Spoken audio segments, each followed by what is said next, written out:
बालमित्रांनो, आज आपण पाहणार आहोत अपूर्णांक कसा तयार होतो। बघा, ही काढलेली आहे भाकरी आणि त्या भाकरीचे 4 समान भाग केले आहेत। किती भाग केले आहेत? 4।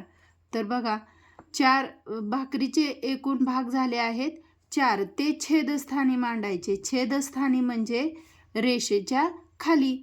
आणि त्यापैकी जो भाग आपण रंगवतो, आता बघा एक भाग रंगवून घेऊया।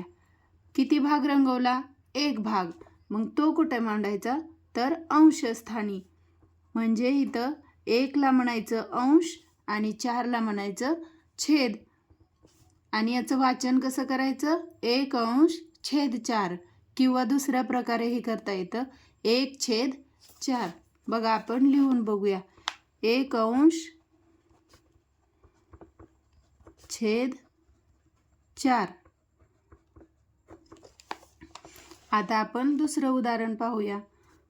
बघा, ही पट्टी घेतली आहे आणि पट्टीचे 4 समान भाग केले आहेत। 1 2 3 4। इथे पण 4 भाग झाले होते, त्यामुळे आपण आता या उदाहरणात काय करूया? 5 भाग घेऊया। पट्टीचे किती भाग झालेत? 5 भाग झालेत। ते कुठे मांडायचे? रेषेच्या खाली म्हणजेच छेदस्थानी। आणि त्यापैकी रंगवलेले भाग बघा, आपण आता 2 भाग रंगवूया। किती भाग रंगवले? 2 भाग। ते कुठं मांडायचे? तर अंशस्थानी। आणि याचं वाचन कसं करायचं? 2 अंश छेद 5 किंवा 2/5।